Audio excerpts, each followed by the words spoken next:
नमस्कार, NDTV India देख रहे हैं आप। मैं हूं आपके साथ। 7 बजे का वक्त हो गया। वक्त है न्यूज हेडक्वार्टर का। देखिए, न्यूज हेडक्वार्टर में अगले 1 घंटे हम आपके सामने देश दुनिया की तमाम महत्वपूर्ण खबरें रखेंगे और ये सभी खबरें 1 मिनट के भीतर होंगी। ग्रेटर नोएडा वेस्ट की एक सोसाइटी में आग लगने से हड़कंप मच गया है। आग बिल्डिंग की 9वीं मंजिल पर लगी थी, जिस पर काबू पा लिया गया है। नोएडा एक्सटेंशन की चेरी काउंटी सोसाइटी के एवन टावर की 9वीं मंजिल पर आग लगी थी, जिसकी वजह से काफी अफरा तफरी का माहौल रहा। हादसा लापरवाही की वजह से हुआ। दरअसल फ्लैट नंबर 902 की बालकनी में एक वॉशिंग मशीन रखी थी। इससे ऊपर के फ्लोर में वेल्डिंग हो रही थी। इसी दौरान चिंगारी वॉशिंग मशीन पर गिरी और मशीन ने आग पकड़ लिया।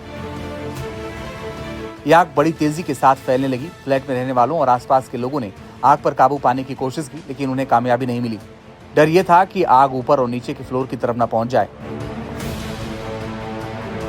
ऐसे में एहतियातन खतरे की जद में आ रहे सभी फ्लैटों के लोग घरों को छोड़कर बाहर निकल आए।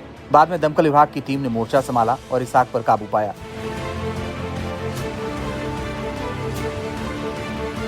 ऐसी सोसाइटियों में रहने वालों को काफी सावधानी बरतने की जरूरत होती है, क्योंकि आग लगने के मामले अक्सर सामने आते रहते हैं। चेरी काउंटी में पिछले साल नवंबर महीने में भी आग लग चुकी है।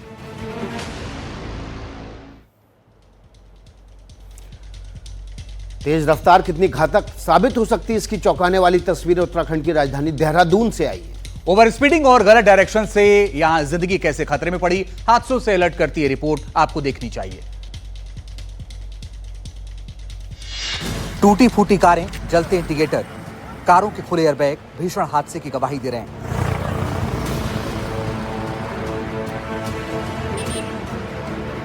हैरान करने वाले हादसों की ये तस्वीरें देहरादून के विकासनगर से आई हैं। हुआ यूं कि चक्राता रोड पर 4 कारें आपस में भिड़ गईं। चपेट में एक 2 व्हीलर सवार भी आ गया।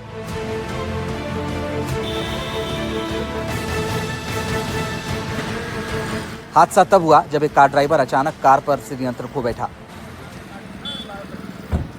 कार रॉन्ग साइड में दौड़ने लगी, जिसके बाद दूसरी तरफ से आ रही कारों से उसकी टक्कर होती गई।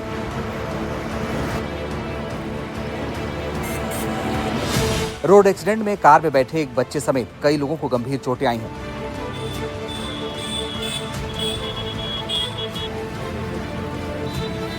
गनीमत यह रही कि वक्त पर कारों के एयरबैग खुल गए, जिससे कार सवारों की जान बच गई।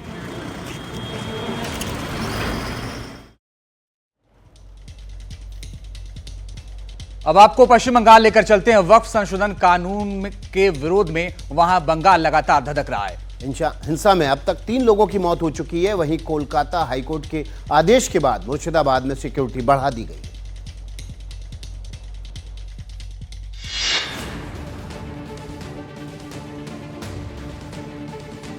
सड़कों पर सन्नाटा पसरा है। बाजार बंद हैं, दुकानों पर ताले जड़े हैं। चप्पे चप्पे पर सिक्योरिटी फोर्सेस तैनात हैं। हर आने जाने वाले से पूछताछ की जा रही है। गाड़ियों के पेपर चेक हो रहे हैं। तस्वीरें पश्चिम बंगाल के मुर्शिदाबाद की हैं, जहां वक्फ कानून के विरोध में हिंसा की चिंगारी भड़की थी। 2 गुटों में हुई हिंसा में सबसे ज्यादा नुकसान मुर्शिदाबाद के धुलियाना में हुआ है।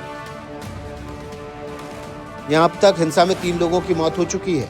उधर कोलकाता हाईकोर्ट के ऑर्डर के बाद हिंसा प्रभावित इलाकों में केंद्रीय सुरक्षा बलों का डिप्लॉयमेंट किया गया है। मुर्शिदाबाद का सुरक्षा घेरा मजबूत किया गया है, ताकि कोई भी अप्रिय घटना फिर से सिर न उठा सके।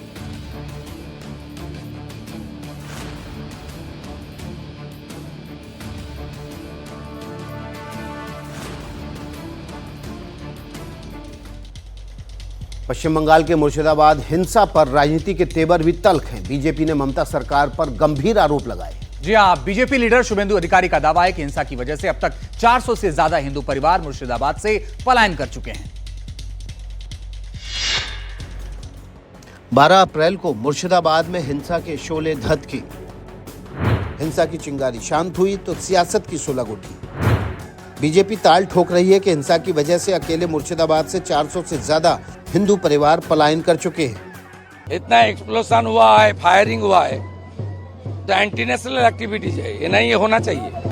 सियासी दावा यहां तक है कि धुलियाना से अब तक 500 परिवार मालदा में शरण ले चुके हैं। दावा ये भी है कि मुर्शिदाबाद में हिंदुओं के 200 घर फूंक दिए गए हैं। दरअसल वक्फ कानून के विरोध में 12 अप्रैल को पश्चिम बंगाल के मुर्शिदाबाद, उत्तर 24 परगना हुगली और मालदा में हिंसा भड़की। अब तक 3 लोगों की जान जा चुकी है। अब तक 150 लोगों को गिरफ्तार भी किया गया है। शांति बहाली के लिए हाईकोर्ट के निर्देश के बाद केंद्रीय सुरक्षा बलों के 1600 जवान तैनात किए गए हैं। वहीं हिंसा प्रभावित इलाकों में अभी भी इंटरनेट सेवाओं पर पाबंदी जारी है। और अब बात नशे के सौदागरों पर कसे शिकंजे की करते हैं। गुजरात एटीएस और कोस्ट गार्ड के ज्वाइंट ऑपरेशन में 1800 करोड़ की ड्रग्स पकड़ी गई है। ऑपरेशन कैसे चला, कैसे सीमा पार के ड्रग्स रैकेट का भंडाफोड़ हुआ, इस रिपोर्ट में देखिए। गोदाम में छोटे छोटे पैकेट्स का अंबार लगा है। जहां तक नजर जाती है ऐसे ही पैकेट नजर आते हैं। मंजर किसी मॉल या गोदाम जैसा लगता है, लेकिन जैसा आप सोच रहे हैं वैसा हरगिज नहीं है। ये कोई माल गोदाम नहीं बल्कि उस ड्रग्स की खेप है जिसे गुजरात एटीएस और कोस्ट गार्ड के ज्वाइंट ऑपरेशन में जब्त किया गया है। हीरोइन की खेप कहां से आ रही थी और कैसे पकड़ी गई ये समझिए। दरअसल गुजरात एटीएस को इनपुट मिला था कि पाकिस्तान का ड्रग माफिया फिदा फिशिंग बोट से हीरोइन की खेप लेकर आ रहा है। ज्वाइंट ऑपरेशन चला और ड्रग माफिया को धर दबोचा गया। सीमा पार से आए ड्रग माफिया से पाकिस्तान का ड्रग कारोबार बेनकाब हो गया। ड्रग के 311 पैकेट जब्त किए गए हैं। पैकेट्स में 311 किलो हीरोइन पकड़ी गई है। पकड़ी गई ड्रग्स की कीमत इंटरनेशनल बाजार में 1800 करोड़ रुपए है। पकड़ी गई ड्रग्स की खेप पोरबंदर के पास IMBL के नजदीक पहुंचने वाली थी।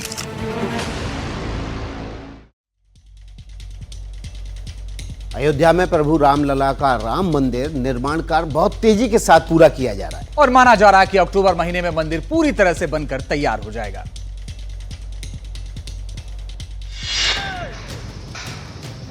क्रेन के जरिए कलश को चढ़ाया गया। ये काम बड़ी सावधानी के साथ पूरा किया गया। गर्भगृह के मुख्य शिखर पर कलश पूजन भी किया गया। शिखर पूरी तरह बनकर तैयार हो जाएगा तो इस पर ध्वजा की स्थापना होगी। शिखर के ऊपर आज प्रातःकाल पूरे विधि विधान पूजन के साथ कलश स्थापन का कार्य प्रारंभ किया गया।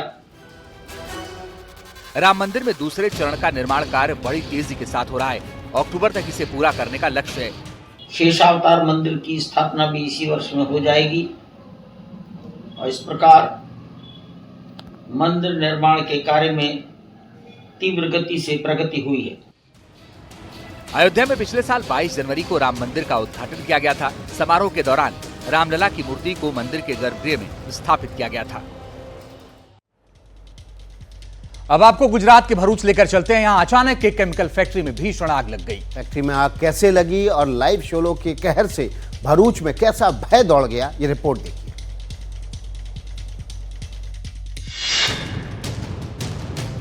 काले धुएं का गुबार, हर तरफ हाहाकार। लाइव शोलों की एक एक तस्वीर रोंगटे खड़ी करने वाली है।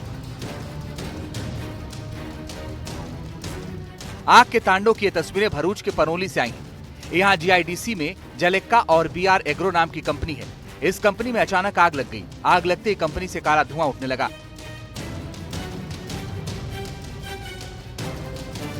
धुआं इतना विकराल था जिसे कई किलोमीटर तक देखा गया। आग की खबर जैसे दमकल विभाग को मिली, एक साथ कई गाड़ियां सायरन बजाते हुए मौके पर पहुंची।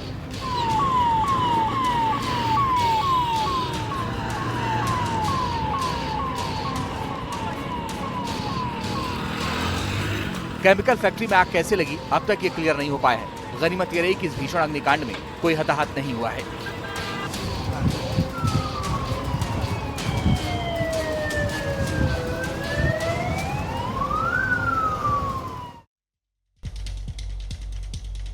और दिल्ली पुलिस ने कुछ दिन पहले हुई प्रॉपर्टी डीलर की हत्या की वारदात को सुलझा लिया है। पुलिस ने वारदात को अंजाम देने वाले 2 शूटरों को लखनऊ से गिरफ्तार किया है। ब्रिटेन से एक कॉल आई और उसके बाद राजधानी दिल्ली के पश्चिम विहार इलाके में हत्या की इस वारदात को अंजाम दिया गया। 11 अप्रैल को प्रॉपर्टी डीलर राजकुमार दलाल अपनी फॉर्च्यूनर कार से जिम जा रहे थे। तभी उन पर ताबड़तोड़ गोलियां बरसाई गई। करीब 10 राउंड की फायरिंग से कार के अंदर ही उनकी मौत हो गई।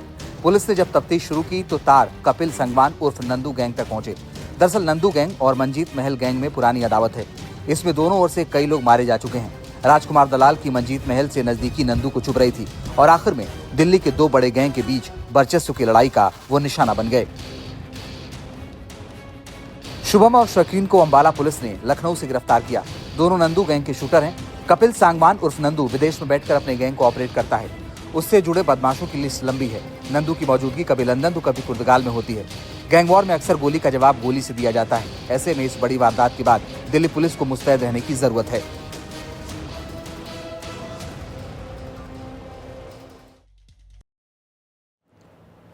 इस वक्त एक राजस्थान से बड़ी खबर आ रही है। ये खबर हम आपके सामने रखने जा रहे हैं। राजस्थान से इस वक्त की बड़ी खबर, बांसवाड़ा से रविवार देर रात करीब 50 से अधिक ट्रकों में मध्य प्रदेश जा रहे गौवंश को लेकर विवाद खड़ा हो गया है। इस वक्त की बड़ी खबर राजस्थान से बांसवाड़ा से ये खबर है। और रविवार की देर रात करीब 50 से अधिक ट्रकों में मध्य प्रदेश जा रहे गौवंश को लेकर विवाद खड़ा हो गया है। इस विवाद के बाद अब राजनीति भी शुरू हो गई है। सांसद राजकुमार ने सरकार की मिलीभगत से राजस्थान में गौवंश की तस्करी करने का आरोप लगा दिया है। उन्होंने कहा कि गौ माता के नाम से वोट मांगकर सत्ता में आई बीजेपी सरकार खुद पुलिस के काफिले के साथ गौ तस्करी करवा रही है। तो 50 से ज्यादा ट्रकों से जा रहे थे गौवंश और इस पूरे मामले को लेकर राजनीति तेज हो गई है।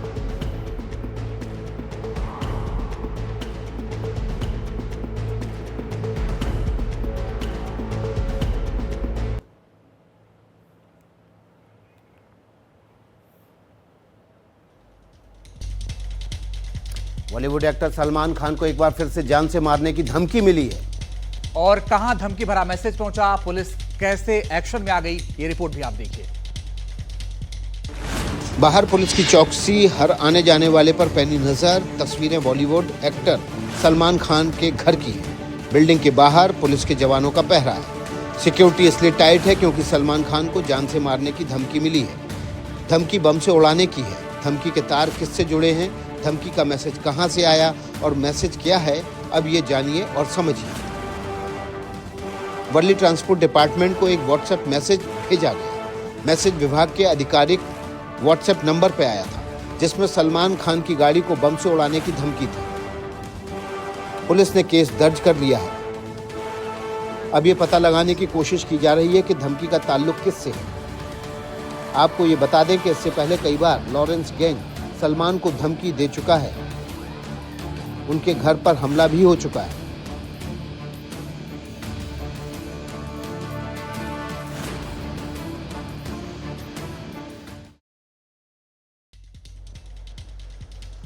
तो बॉलीवुड अभिनेता सलमान खान की सिक्योरिटी बेहद ज्यादा टाइट कर दी गई है। वो लगातार 3 लेयर के सुरक्षा घेरे में है। और देखिए सलमान खान का जो सुरक्षा घेरा है कैसा है, ये आपको बताएंगे। उससे जानने के लिए सबसे पहले आप उनकी प्राइवेट सिक्योरिटी के बारे में जानिए और समझिए। तो आपको बता दें कि करीब 30 से 40 बाउंसर उनके साथ चलते हैं और ये उनकी प्राइवेट सुरक्षा है। प्राइवेट सुरक्षा का जो मुख्य गार्ड है, बॉडी गार्ड है शेरा, वो पूरी उसकी जिम्मेदारी होती है और वही सलमान खान के सबसे करीब चलता भी है। तो शेरा अब सिक्योरिटी को लीड करता है। शेरा करीब 30 साल से उनके साथ चल रहा है।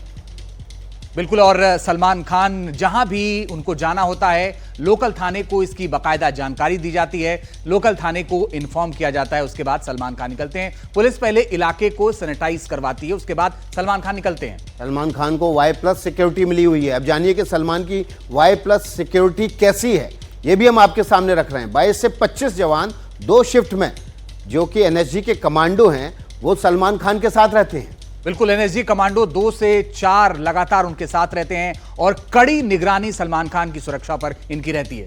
देखिए कम से कम 11 पुलिस जवान और कुल 2 से 3 गाड़ियां जो कि बुलेट प्रूफ भी हैं, वो सलमान खान के साथ उसकी सुरक्षा में तैनात रहती हैं। तो ये वो सुरक्षा है जो हमेशा सलमान खान के साथ रहती है और लगातार धमकी मिलने के बाद से पुलिस भी अलर्ट रहती है। पूरी सुरक्षा चौकसी बरती जाती है। देखिए इसी तरह की जो सुरक्षा है वो उनके घर पर भी है और सलमान खान की जो सुरक्षा है उसके घर के बालकनी और पूरे घेरे को बुलेट प्रूफ भी कर दिया गया। बिल्कुल। आइए खबरों में आगे बढ़ते हैं और अब बात बिहार चुनाव की। बिहार चुनाव में एनडीए का फेस कौन होगा, इसे लेकर हरियाणा के चीफ मिनिस्टर नायब सिंह सैनी ने ऐसा बयान दिया जिससे सियासी बखेड़ा खड़ा हो गया है। नायब सिंह सैनी ने दावा किया कि बिहार चुनाव सम्राट चौधरी के नेतृत्व में लड़ा जाएगा। सैनी के सियासी बयान के मायने क्या है, रिपोर्ट में देखिए। तारीख 14 अप्रैल, जगह हरियाणा का गुरुग्राम। महात्मा ज्योतिबा फूले की जयंती थी। ऑल इंडिया सैनी सेवा समाज का प्रोग्राम था। हरियाणा के chief minister Nayab Singh Saini chief guest थे। मंच पर बोलने की बारी आई तो नायब सिंह सैनी ने सम्राट चौधरी पर ऐसा बयान दिया जिससे बिहार की चुनावी फिजाओं में नई बहस छिड़ गई। भाइयों, सम्राट चौधरी जी बैठे हैं, हरियाणा के बाद बिहार की बारी है। ये विजय का झंडा ये बिहार के अंदर भी फहराया जाएगा। राजनीति में बयानों की अहमियत होती है। सीएम सैनी ने सम्राट चौधरी के नेतृत्व में बिहार चुनाव लड़ने की ताल क्यों ठोकी और बयान के मायने क्या हैं? रिएक्शन जेडीयू की तरफ से भी आया। इस बयान में कहा ऐसा है कि उन्होंने बिहार के अगले मुख्यमंत्री के रूप में सम्राट चौधरी जी की चर्चा की। दरअसल ऐसी भ्रांतियां जानबूझ करके फैलाया जाना। सीएम सैनी के बयान को जेडीयू अपने नजरिए से देख रही है, लेकिन एक पहलू ये भी है कि सीएम सैनी के बयान ने बिहार का सियासी पारा बढ़ा दिया है। और अब दिल्ली से एक सनसनीखेज खबर। दिल्ली पुलिस ने नवजात बच्चों की तस्करी के एक गिरोह का भंडाफोड़ किया है। सिर्फ इतना नहीं, पुलिस इस मामले में 3 लोगों को गिरफ्तार कर चुकी है और इनके तार बताया जा रहा है कि दूसरे राज्यों से भी जुड़े हुए हैं।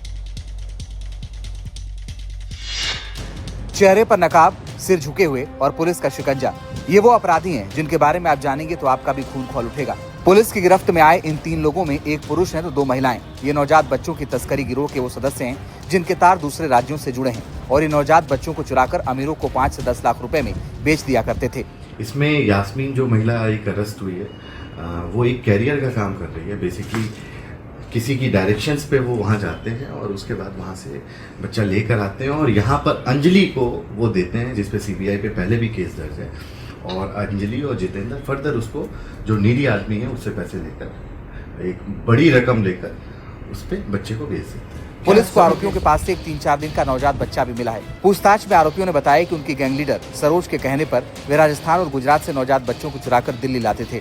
अस्पताल, झुग्गियां और गरीब इलाके उनके निशाने पर होते थे। नवजातों को ये अमीर संतानहीन दंपतियों को बिना किसी कानूनी प्रक्रिया के बेच देते थे। रामपाल कश्यप का एक तरह से 14 साल का वनवास खत्म हुआ। अगली खबर का रुख कर लेते हैं। पीएम मोदी ने आज हरियाणा के हिसार में कांग्रेस पर जमकर हमला बोला है। उन्होंने कांग्रेस पर तुष्टीकरण की राजनीति करने और डॉक्टर भीमराव अंबेडकर के अपमान का आरोप लगाया। पीएम मोदी ने कहा कि कांग्रेस ने वोट बैंक की राजनीति के लिए 2013 में वक्फ कानून में बदलाव कर उसे बाबा साहेब भीमराव अंबेडकर के संविधान से भी ऊपर कर दिया।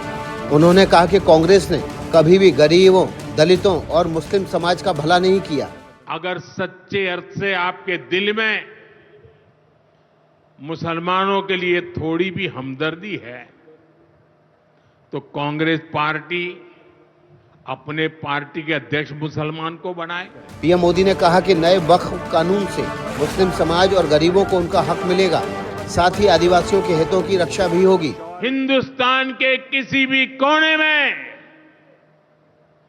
आदिवासी की जमीन को, उसके घर को, उसकी संपत्ति को ये वक्फ बोर्ड हाथ भी नहीं लगा पाएगा। पीएम मोदी ने कहा कि कांग्रेस ने संविधान को सत्ता हासिल करने का हथियार बनाया। प्रयागराज में एक कार पर बम से हमले का एक वीडियो वायरल हो रहा है। इस हमले में 2 लोग घायल हुए हैं।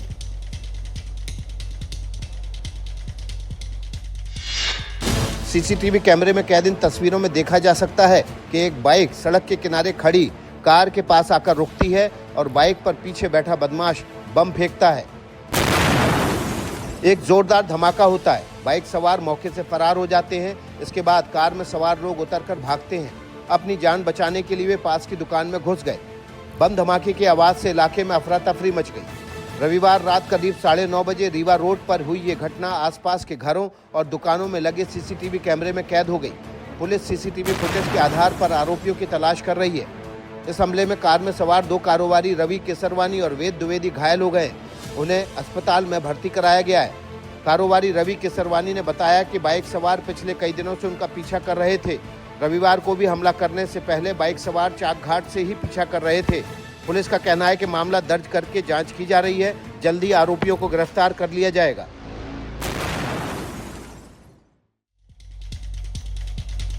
और अब आपके लिए जरूरी और बड़ी खबर। सूत्रों के मुताबिक दिल्ली में नई ईवी यानी कि इलेक्ट्रिक व्हीकल 2.0 पॉलिसी का जल्द ऐलान हो सकता है। और इस पॉलिसी में क्या कुछ बदलने वाला है वो इस रिपोर्ट के जरिए आप देखिए। अगर आप भी पेट्रोल, डीजल या सीएनजी गाड़ी खरीदने का प्लान कर रहे हैं तो आपको थोड़ा इंतजार करना चाहिए, क्योंकि 1-2 दिन में दिल्ली की नई ईवी 2.0 पॉलिसी आने वाली है। इस नई पॉलिसी के तहत पेट्रोल, डीजल और सीएनजी वाली गाड़ियों का नया पंजीकरण तो बंद हो ही जाएगा। इसके अलावा दिल्ली सरकार नई इलेक्ट्रिक व्हीकल पॉलिसी का ऐलान कर सकती है। सूत्रों के मुताबिक पॉलिसी के तहत दिल्ली में 15 अगस्त 2026 के बाद से पेट्रोल और सीएनजी से दोपहिया वाहनों की बिक्री बंद हो सकती है, जबकि 10 साल से पुराने सीएनजी ऑटो को इलेक्ट्रिक में बदलना अनिवार्य होगा। सूत्रों के मुताबिक नई ईवी 2.0 पॉलिसी लागू होने के बाद से एक व्यक्ति के नाम अगर 2 पेट्रोल या डीजल कार है तो तीसरी कार इलेक्ट्रिक ही रजिस्टर्ड होगी। पॉलिसी के तहत दिल्ली में ईवी चार्जिंग स्टेशनों और बैटरी स्वैपिंग सेंटर की संख्या बढ़ाने का प्लान है, ताकि चार्जिंग की सुविधा सुलभ हो सके।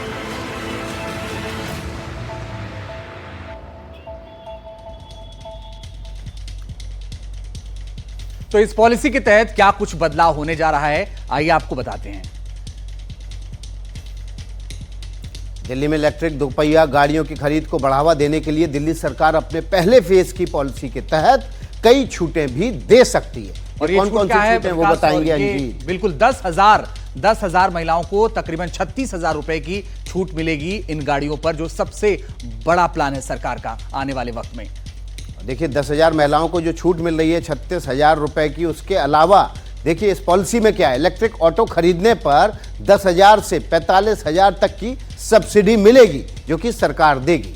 बिल्कुल, और इलेक्ट्रिक कमर्शियल वाहन खरीद पर 75,000 रुपए तक की सब्सिडी मिल सकती है। ये बड़ा बदलाव होने जा रहा है। इलेक्ट्रिक कार पर 1.5 लाख तक की सब्सिडी मिल सकती है, और ये बहुत बड़ा बदलाव है। अब आपके पास एक बहाना है कि आप अपने घर अगली कार ईवी यानी कि इलेक्ट्रिक व्हीकल अंजित क्यों लेके आए। आप खरीदने वाले हैं? बिल्कुल विचार किया जा सकता है, लेकिन अधिकतम जो कीमत होगी वो 20 लाख तक हो सकती है। ये एक पैमाना तय किया गया। 2027 तक 90% नए रजिस्ट्रेशन इलेक्ट्रिक गाड़ियों का लक्ष्य सरकार ने तय किया है। तो ये अंजित जो आप बात कर रहे थे कि BMW ईवी ले ली जाए, अब आप वो नहीं ले सकते, क्योंकि 20 लाख तक की ईवी आप लेंगे तभी आपको 1.5 लाख की सब्सिडी मिलेगी। अब दिल्ली वालों के लिए 10,000 से 30,000 तक की सब्सिडी दोपहिया वाहनों पर भी मिलेगी, यानी कि जो 2 व्हीलर हैं उन पर भी सब्सिडी का ऐलान किया गया है। बिल्कुल, और ये ऐलान बहुत जल्द होने वाला है। सूत्रों के हवाले से इस पर विकास ज्यादा आप बताएंगे कि ये कब तक ऐलान होने वाला है, क्योंकि ये जरूरी खबर है दर्शकों के लिए। बिल्कुल, देखिए और सोच रहे हैं ये ऐलान जो है पॉलिसी ड्राफ्ट हो चुकी है, मंजूरी के लिए एलजी के पास जाएगी और उसके बाद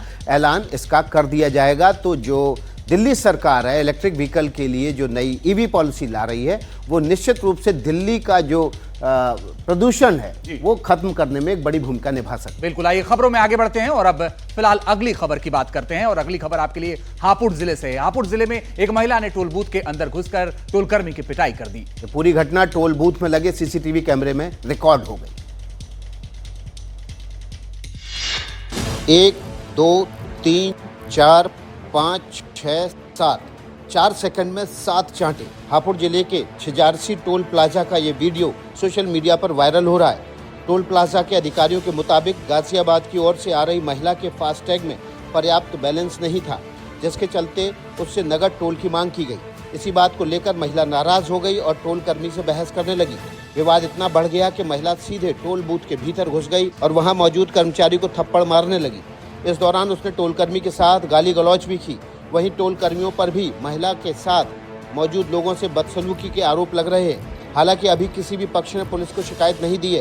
पुलिस का कहना है कि अगर कोई शिकायत मिलती है तो उचित कार्रवाई की जाएगी। इस विवाद के चलते कुछ देर के लिए नेशनल हाईवे पर जाम की स्थिति भी पैदा हो गई, जिससे यात्रियों को परेशानी का सामना करना पड़ा। टोल प्लाजा पर अक्सर इस तरह की घटनाएं सामने आती हैं। ऐसे में जरूरी है कि सभी नियमों का पालन करें ताकि ऐसे टकराव की नौबत न आए। लेकिन कई बार जो टोल कर्मी होते हैं वही नियम तोड़ते हैं। फास्टैग ब्लैकलिस्ट होने पर भी वो कैश पैसा डबल नहीं मांग सकते। अगर फास्टैग नहीं है गाड़ी पे तभी डबल पैसा मांग सकते हैं और विवाद यहीं से शुरू होता है। चलिए अगली खबर का रुख कर लेते हैं। नोएडा, ग्रेटर नोएडा की सड़कों पर स्टंट करने की घटनाएं दिन प्रतिदिन बढ़ती जा रही है। सोशल मीडिया पर एक नया वीडियो वायरल हो रहा है, जिसमें एक युवक थार गाड़ी पर चढ़कर डांस कर रहा है। बताया जा रहा है कि ये वीडियो नोएडा के सेक्टर 33 एलिवेटेड रोड का है। यहाँ थार खड़ी करके एक युवक कार की छत पर खड़ा डांस कर रहा था और उसके साथ ही उसका वीडियो बना रहे हैं। हालांकि एक युवक कार से बाहर आकर डांस कर रहे युवक को नीचे उतरने के लिए कहता है, लेकिन वो उसकी अनदेखी करके डांस में मग्न है। जिस समय ये वीडियो बनाया गया, एलिवेटेड रोड पर गाड़ियां आ जा रही थीं। ये वीडियो एक्स से लेकर तमाम सोशल मीडिया पर वायरल हो गया। किसी ने ट्रैफिक पुलिस को भी टैग कर दिया। वीडियो देखने के बाद नोएडा पुलिस भी हरकत में आ गई। पुलिस ने कार नंबर के आधार पर 38,500 रुपए का चालान ठोक दिया है। साथ ही कार को सीज करने की तैयारी भी कर रही है। इस तरह के स्टंट का ये कोई पहला मामला नहीं है। पहले भी ऐसे कई मामले सामने आ चुके हैं, जिसमें स्टंटबाज खुद तो अपनी जान जोखिम में डालते ही हैं, दूसरों के लिए भी खतरा पैदा कर देते हैं। पुलिस ने लोगों से ऐसे स्टंट से बचने और ट्रैफिक नियमों का पालन करने की अपील की है। झारखंड के हजारीबाग में कल शोभा यात्रा के दौरान हुई हिंसा के बाद हालात फिलहाल काबू में हैं। वहां अतिरिक्त पुलिस बल की तैनाती भी की गई है।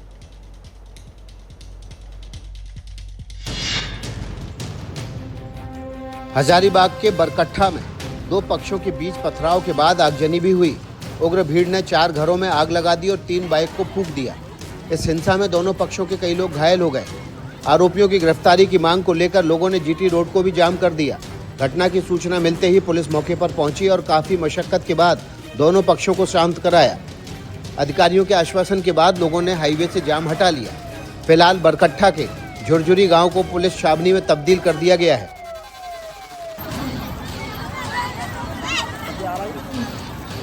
ये घटना रविवार शाम तब हुई जब शोभा यात्रा एक मस्जिद के सामने पहुंची। अचानक कुछ लोगों ने उन पर पथराव शुरू कर दिया।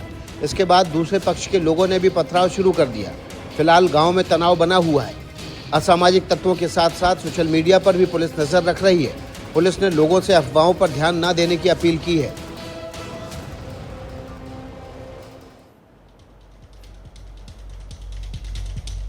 और अब आपको मध्य प्रदेश के गुना लेकर चलते हैं। हनुमान जयंती पर यहां जुलूस पर पथराव कर दिया गया। इसी के विरोध में आज विश्व हिंदू परिषद और बजरंग दल ने मोर्चा खोल दिया। गुना की फिजाओं में विरोध के सुर कैसे बुलंद हुए, देखिए रिपोर्ट।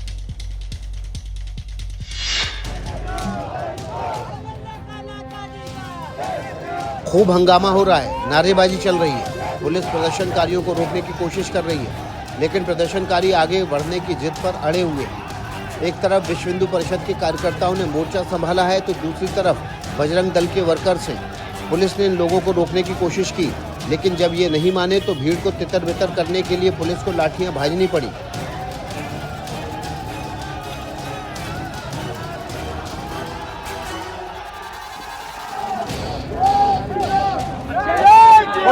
नॉर्मल है, पुलिस फोर्स पर पर्याप्त मात्रा में लगा हुआ है। मैं स्वयं उसका नेतृत्व कर रहा हूं और जो एंटी सोशल एलिमेंट है अगर सजा बिगाड़ने का कोशिश करेंगे उनको सख्ती से निपटा जाएगा। विरोध का मुद्दा हनुमान जयंती के रोज जुलूस पर हुआ पथराव था। इसी के विरोध में विश्व हिंदू परिषद और बजरंग दल के कार्यकर्ता सड़क पर उतरे थे। उधर पुलिस का दावा है कि इलाके में हालात सामान्य हैं। पंजाब के अमृतसर से बदमाशों के तांडव की कपा देने वाली तस्वीरें सामने आई हैं। तेल न डालने पर यहां बदमाशों ने फायरिंग कर दी। इसमें एक शख्स की जान चली गई। पूरी वारदात देखिए।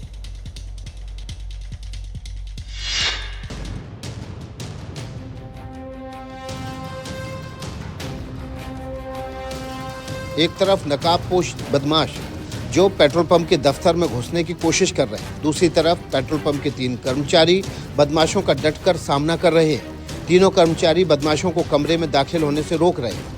रोंगटे खड़े करने वाली ये वारदात अमृतसर के मजीठा में बने एक पेट्रोल पंप की है। दावा है कि पेट्रोल पंप बंद था, तभी 3 लोग वहां पहुंचे। कर्मचारियों ने तेल डालने के लिए उनसे कहा, उन्होंने मना कर दिया।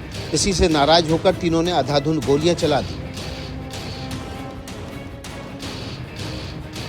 फायरिंग में एक शख्स की मौत हो गई, जबकि एक गंभीर रूप से घायल है। फायरिंग करने वाले नकाबपोश बदमाश कौन थे, अब पुलिस इसी एंगल से जांच कर रही है।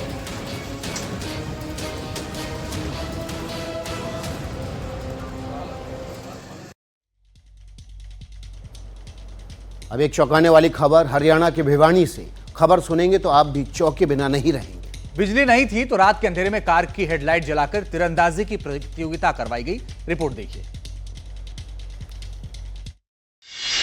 तस्वीरें देखिए। रात का समय, कोई सुरक्षा व्यवस्था नहीं और रोशनी के लिए सिर्फ कारों की हेडलाइट्स। खिलाड़ी मैदान में तीर चला रहे हैं और दर्शक ठीक पीछे खड़े हैं। ये वीडियो हरियाणा के भिवानी का है, जहां तीरंदाजी प्रतियोगिता करवाकर महज खानापूर्ति की जा रही है।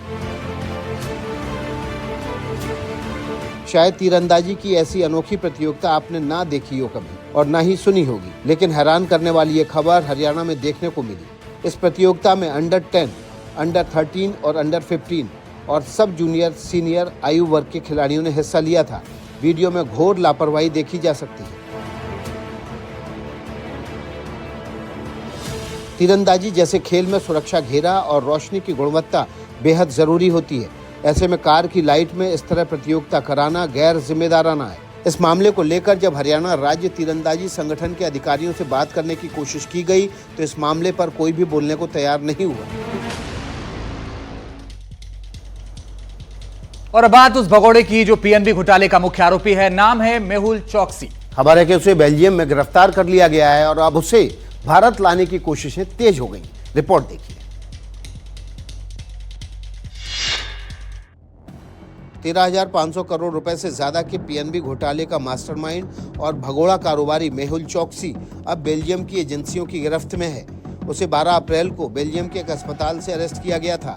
कहा जा रहा है कि भारतीय जांच एजेंसियों के अनुरोध पर चौकसी की गिरफ्तारी हुई है। अगर आप देखें तो पूर्ण तरीके से मेहुल चौकसी के घर के दरवाजे के बाहर ये नोटिस जो हैं वो लगी हुई हैं। सूत्रों के अनुसार ये बात भी सामने आ रही है कि बेल्जियम में मेहुल चौकसी अपना इलाज करा रहा था और उसी समय जो है उसकी गिरफ्तारी हुई है। चौकसी की गिरफ्तारी के बाद सीबीआई और ईडी की टीमें लगातार बेल्जियम की एजेंसियों के संपर्क में हैं। ईडी और सीबीआई ने जब से चौकसी के प्रत्यार्पण की कोशिश शुरू की है, वह उसके कुछ दिन बाद से ही अस्पताल में इलाज करवा रहा था।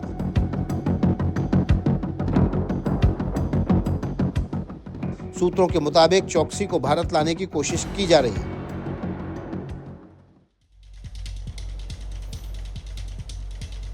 सोशल मीडिया पर सनी देओल के फैंस के बहुत से वीडियो वायरल हुए हैं, जिसमें वो हिंदी पट्टी के लोग हैं जो जाट फिल्म देखते हुए नजर आ रहे हैं। पर क्या जो वीडियोस में दिख रहा है वो बॉक्स ऑफिस पर भी नजर आ रहा है? ये रिपोर्ट देखिए।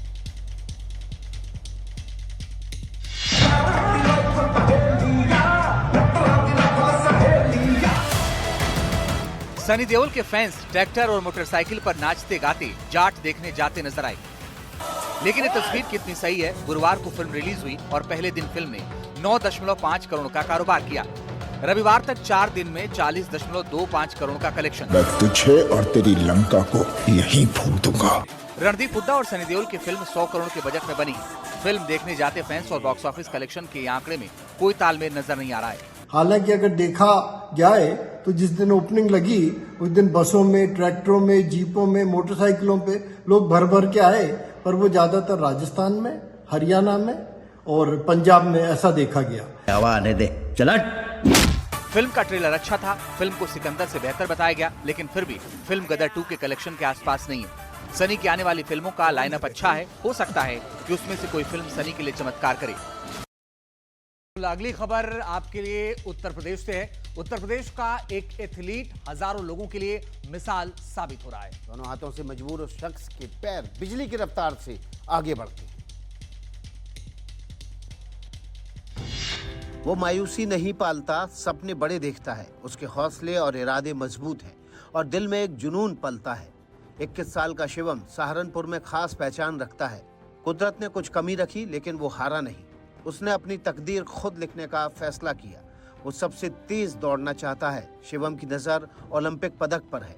6 साल का था, 6-7 साल का, तो जब मुझे पता लगा कि मेरे हाथ नहीं है, क्योंकि उसी उम्र में सही से पता लगता है कि जब हम थोड़ी सी हमें होश से आ जाती है कि हाँ हमारे पास क्या है और क्या नहीं है। राज्य स्तरीय प्रतियोगिता में शिवम ने सिल्वर मेडल जीता था। 800 और 1500 मीटर की दौड़ के लिए वो रोजाना 5 से 6 घंटे प्रैक्टिस करता है। दोनों कोच शिवम की तारीफ करते नहीं थकते। 2.5-3 घंटे सुबह शाम को दोनों टाइम आता है परमानेंट। इसे कहूँ कम से कम 30 किलोमीटर पड़ता है यहाँ से। जीतने वाले कोई मंगल ग्रह से नहीं आते। उम्मीद की जानी चाहिए कि एक दिन शिवम का सपना सच होगा और उसके हाथों में एथलेटिक्स का सबसे बड़ा मेडल जगमगाएगा।